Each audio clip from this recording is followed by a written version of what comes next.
lórí awuyewuye tó ń lọ nílùú Ọ̀yọ́ láàrin Ṣèyí Mákindé àti Aláàfin àti gbogbo àwọn olóyè tuntun tí wọ́n fi jẹ Yeyedara jáde báyìí o láti wá fèsì ọ̀rọ̀ padà pé àwọn ò ní máa dákẹ́ káwọn máa wò kí oríṣiríṣi máa lọ láàrin ìlú Ọ̀yọ́ àti Ilé-Ifẹ̀.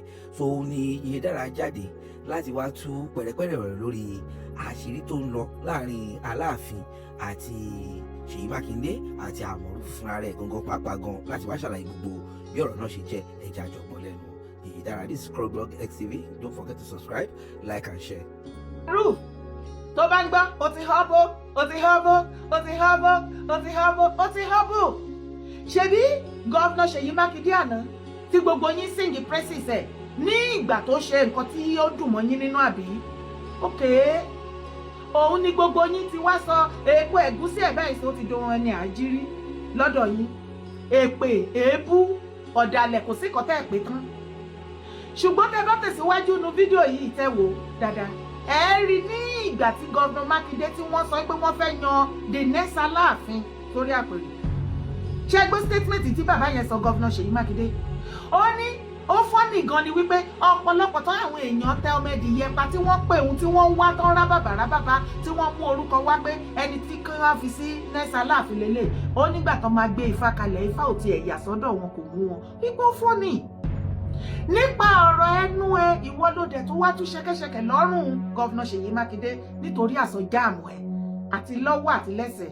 Torí ọ̀pọ̀lọpọ̀ ọmọ Yorùbá ọmọ kóòtù gbogbo wa majority ló believe yìí pé gọ́vnà Mákindé pàdé Ọ̀wádé Aláàfin Ọ̀wádé ni. Ipe wọ́n mọra wọn, ipe wọ́n fi ṣe gbolé ni. Ipe kò yẹ kó jẹ́ Aláàfin Ọ̀wádé ọ̀pọ̀lọpọ̀ àbórí kọ̀tọ̀kọ̀ lọ́la ìgbà tọ́rọ̀ òkè yí ẹ. Ó rárá fi balẹ̀ àti wípé ó dàbẹ́ ni wípé wọ́n ti farapamọ́ jẹ́ níyàwó spiritually Ọlọ́run. Nǹkan tí mo rí ni mò ń sọ fún ẹ. Mi ìbú ẹ. Sórí tó bá sọ nínú fídíò ẹ àwọn kan ló dá lò àwọn kan ló dá lò àwọn tó ìwọ wo ọ̀rọ̀ wo ló wà lẹ́nu ẹ̀ ta ló yẹ mídíà wo ló yẹ kó sọ̀rọ̀ sẹ́ kó dá lò tó bá jẹ́ wípé o lójú o ní ọpọlọ. Ìjọ yẹ kó rí mídíà kan kó sọ̀rọ̀ sí ẹ wípé nǹkan tó ń dá sílẹ̀ ọ̀ràn ni ó máa lẹ́yìn fún ẹ kó yẹ kó bọ́ síta kó lọ fẹ́ reply lágbájá. Ìyẹn everybody tó bá ti reply everybody tó ń darúkọ wọn everybody fi mọ̀ wípé òpònú ni ẹ ojoojúmọ́ nínú ẹ ń kùn nínú ẹ ń pò sí ojoojúmọ́ nìfọ̀ ẹ ń jàn. Kẹ́dẹ̀ máa wá wo ìwọ náà ló sọ tó jẹ́ ká mọ̀ wípé gọ́vnà Ṣèyí Mákindé tí gbogbo àwọn èèyàn pè lọ́rẹ̀ Aláàfin Ọ̀wádé àwọn àtàláàfin Ọ̀wádé ò mọra rí wọn ṣe pàdípàdí. Àṣé wípé gọ́vnà Mákindé wọ́n invite bàbá Wádé kó wá dífá wọ́n dẹ̀ ṣe dìnífù gẹ́gẹ́ bí gómìnà nǹkan tó yẹ kó ṣe wọ́n dẹ̀ gba dífá ládé wọ́n fún certificate. Àṣé wọn ti ẹ̀ máa Aláàfin Ọ̀wádé ìwọ ló tú ṣẹ̀kẹ̀ṣẹ̀kẹ̀ yẹn lọ́rùn wọn. Bàbá Aláàfin ṣé ẹ notice wípé lára àwọn eléni ní àmútọ̀run wá ni Almoroof wà lájẹ́ fún yín? Torí Almoroof ó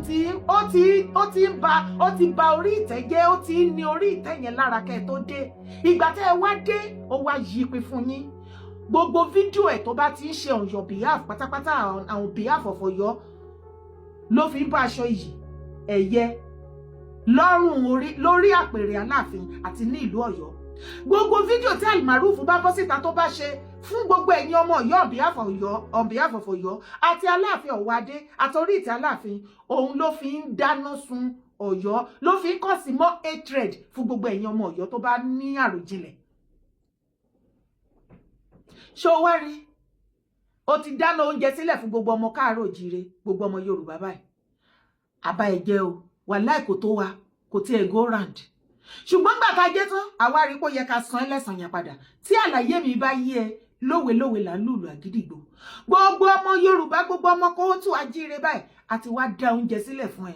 Almoroof lọ máa get ready kó máa warm up pátápátá. Torí oúnjẹ yẹn àti dá sílẹ̀ fún ẹ ó máa jẹ tán bí ẹ tó bẹ́ẹ̀ kó má jẹ tán. Ó ti jẹ́ ju ikùn ń ro ẹ kò síbi tó máa jẹ́ sí kò kàn wá. O gbúdọ̀ jẹ tán dandan ni kó jẹ tán. Bó ṣe fẹ́ jẹ oúnjẹ tó tá ń dá sílẹ̀ ó ní mi mọ̀ tí ohun yẹn bá yé tí èdè yẹn bá yé toró lóhun èdè gan ó dẹ̀ mọ́ òun ò mọ̀rọ̀ mo bìlífì ipá ti yé ibi tí mi sọ̀rọ̀ dé.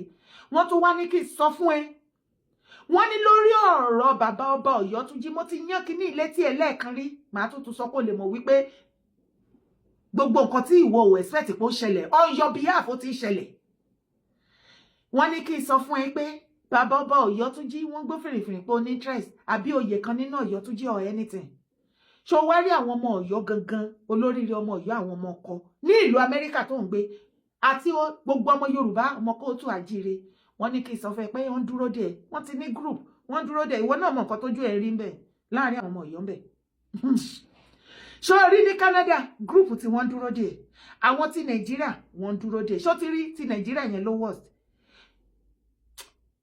Ó ti fọrùn rọ́gọ ni ó ṣe débi wípò nílẹ̀ gan bínú sí ẹ torí òun ní ilẹ̀ káàárọ̀ òjìrè lára ilẹ̀ Yorùbá kò jẹ́ kó sinmi òun ní lára.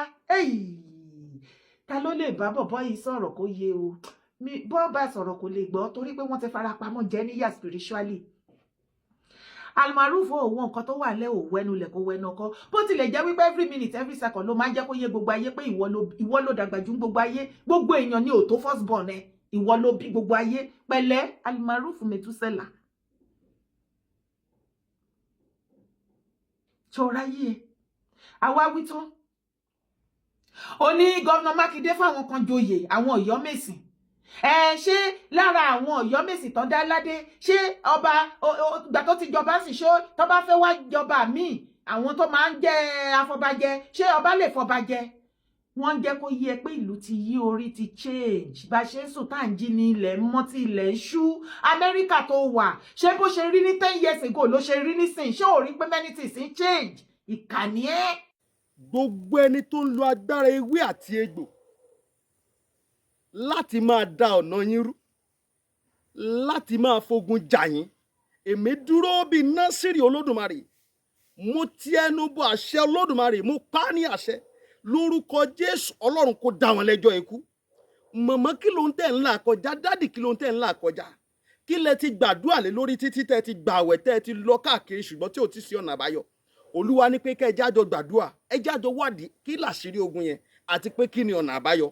Ẹ̀rọ ọ̀bánisọ̀rọ̀ tẹ́ fi máa pè mí fún àdúrà àti ọ̀nà àbáyọ òun náà ní +234 70 25 47 54 27 lẹ́ẹ̀kan sí +234 70 25 47 54 27. Olúwa ní kí n ṣe àkànṣe òróró tí a lò wọnú ọdún 2026. Gbogbo ẹ̀yin náà tẹ́ ẹ bá láǹfààní tẹ́ ẹ fẹ́ nípa àti òróró yẹn ọ̀fẹ́ ni Olúwa ní kí n fún àwọn ènìyàn ọ̀fẹ́ ni Olúwa ní kí n fún àwọn ènìyàn.